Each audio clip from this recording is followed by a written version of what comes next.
I think people in Canada camp and find it valuable because we have a really long winter in most of Canada. Hi everyone, if you're new here, my name is Ben and I want to be a resource to migrants and newcomers to Canada. So in today's video, I'll be hosting a lovely Canadian to take us through about camping and how you can get started. I hope you enjoyed this video.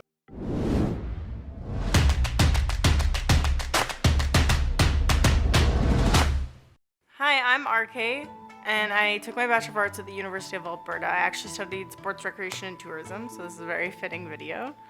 I've been working in the nonprofit sector for about 5 years now, and I worked as a recreation programmer to develop programming for people experiencing marginalization, different levels of poverty, houselessness, to create low barrier and accessible programming in Edmonton's inner city. My experience with camping goes back to when I was about 6 months old, and my parents would take my sister and I camping. The four of us would all pile into a tent together and just make it work and fit in there.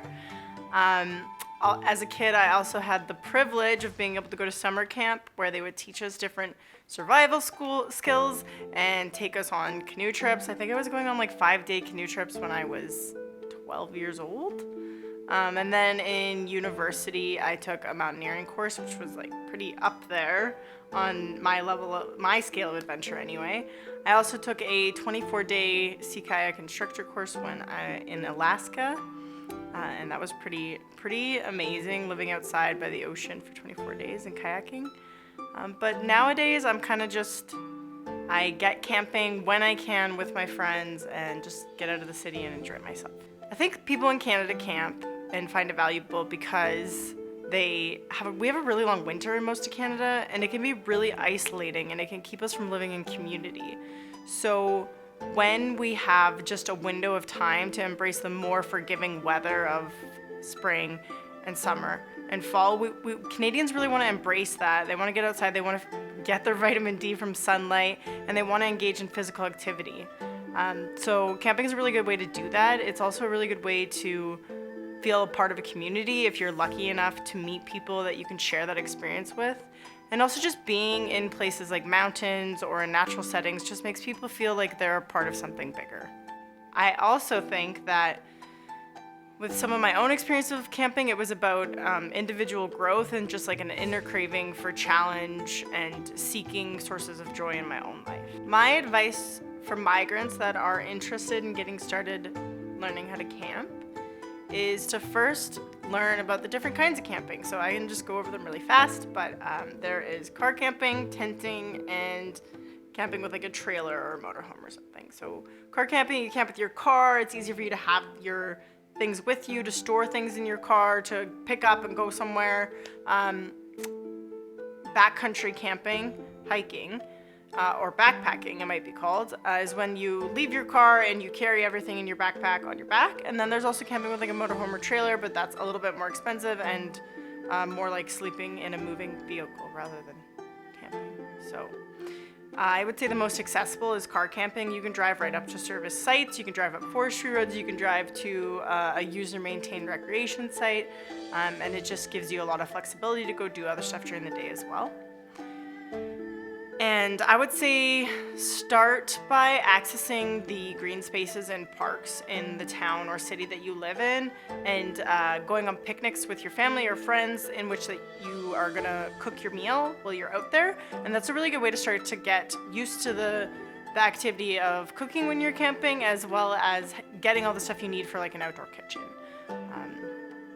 I would also say when you do your first couple camping trips, just be really reasonable. Don't plunge into like a 5-day backpacking journey. That might be a little bit much and you might end up in your freakout zone. So maybe just 1 night, 2 nights close to a municipality, or if you're hiking, maybe just the one overnighter and go from there, and just do something really reasonable as you kind of ease into the experience of camping.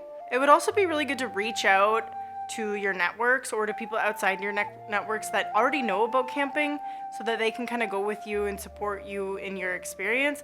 It might be a really good way to get to know some people that are out of your direct networks and that are interested in something that you're also interested in getting involved in. I definitely would say that something that's true about people who like camping is that they also like community. Yeah, so I think one of the barriers that migrants might face when it comes to first getting into camping is not having all the gear. Sometimes camping takes a lot of gear, and that gear can be expensive if you're trying to buy it new. So I would say that secondhand stores are a really great place to start just checking in, especially over the winter season when it's getting bought up less. See if you can find some of the items you need for camping. It would be a whole video to go over the gear that you need, but you need a stove, a tent, a sleeping bag, sleeping pads, and a bunch of other kitchen stuff for each individual on the trip. Well, you can share a tent, but thrift store. You can also rent some gear from places like Mountain Equipment Co-op and Totem Outfitters here in Edmonton. Mountain Equipment Co-op also sells starter packs, so it might include a tent, a sleeping bag, and a sleeping pad. Again, it can be expensive, but they're a really great store because if you find the gear's not working for you, you can usually return or exchange it. Another really good way to think about obtaining the gear you might need for camping, and if you're not sure that it's something that you're really going to need the gear down the road to because it's new to you and you got to see if it's for you, is borrow it. I've lent sleeping bags, I've lent tents, I've borrowed canoes. If you're comfortable with water, use a life jacket. But yeah, you can definitely rent from friends and borrow from friends, and that's a really good way to get to know people as well. If it starts raining when you're camping, well, the number one rule of camping is come prepared. Make a list, come prepared for anything, for any elements, right?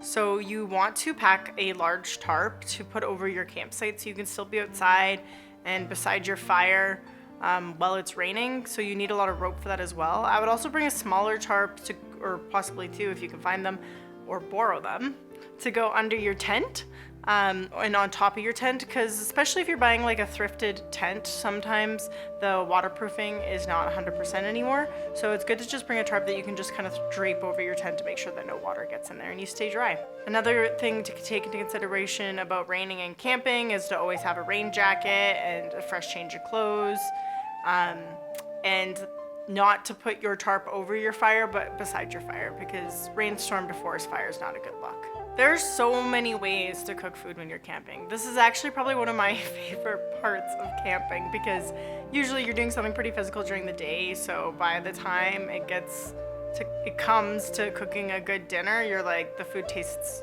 top notch, and I'm like, wow, I'm a chef. So you definitely want to bring a grill. Grills are easy to find. Used ones, it's fine. Clean them up, use them. If you knew of like where an old barbecue was, you can even just take the grill out of it and use that. That you can just put right on your fire. Also, if you can never get your hands on a cast iron pan or skillet, you can put that right in the fire. It's really easy to cook veggies, meat with a little bit of oil. You barely need any seasoning when you're camping, maybe just a little salt and pepper, steak spice.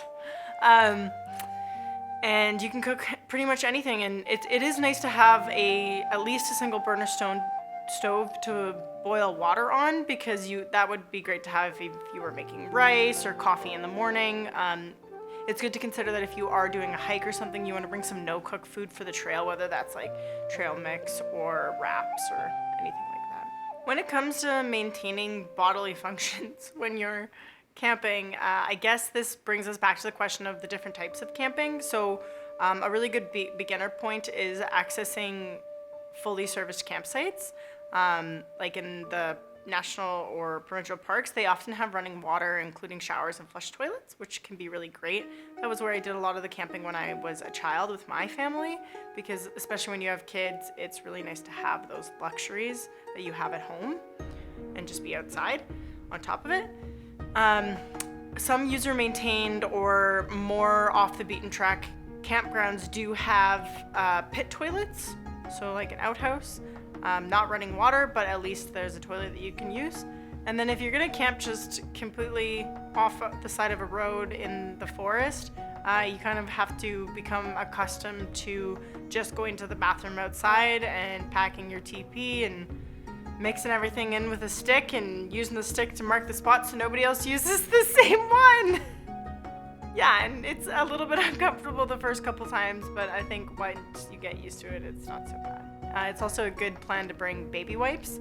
So if you are concerned about showering or just personal hygiene, you can just wipe yourself up, or there's always the lake or creek if you're near one. So, when it comes to wild animals and camping, I know that in people's minds this is a big barrier. They're like, I can't go into the woods, I'm gonna get eaten by something, which is totally fair. It's easy to be afraid of what we aren't familiar with. But just like I said earlier, the rule for camping is make a list and come prepared for anything. So the main animal that you'd ever really have to worry about in terms of real danger camping is bears. But it's very rare that you even encounter them. Generally, they want to avoid you, so it's only when they're surprised that they're an issue, and you just want to come prepared with bear spray, which you can get at Canadian Tire or Mountain Equipment Co-op or Totem, or an air horn or a bear banger. There's still a lot of contemplation around what the best way, which is the best out of the three of those, but generally if you scare the bear, he's gonna go away, or she.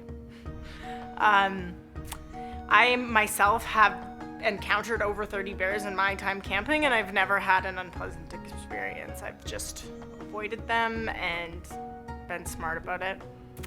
One thing that you do need to take into consideration with wildlife, big and small, is not keeping smelly items in your tent or not leaving them out at night. So if you're car camping, you don't keep personal hygiene products like toiletries or food, any of it in your tent. You put that in your car, lock it up, they don't really smell it in there or mess with it, and then there's no problem.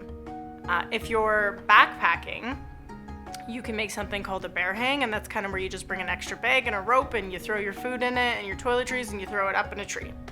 And then again, there's nothing to get into, there's nothing to attract an animal. This also goes for if you're camping in a higher alpine place and you're worried about small critters like marmots and stuff that you also don't want eating through your tent. They're not dangerous, but we just want to keep things clean and neat and not make a huge attractive impact as humans, because in the end, we are humans in their territory and we just want to be respectful guests. My final thoughts for migrants that are interested in learning about and starting camping is to plan ahead of time, plan well where you're gonna go, what you're gonna eat, make a list of all the gear you need. There's tons online, and try to just come prepared for whatever elements might be. Bring a game in case it does rain the whole time and you get stuck in your tent. It's still fun, it's still a good memory. You also want to make sure you have a lantern because it gets super dark in the tent. Check the weather, make a list, come prepared. I hope you guys enjoyed this video about camping with RK. And if you're Canadian and you have any tips about camping, please leave a comment below. And if you're migrant and you have any question, still leave a comment below. But I'll encourage you to subscribe to my channel so you can learn more about camping and how you can settle in Canada. And I want to end my videos moving forward with a Canadian slang. So in today's video, I'm going to teach you one Canadian slang, which is called break leg. So break leg means good luck. Canadians use it when you're going for camping and someone may wish you good luck, they will just say break leg.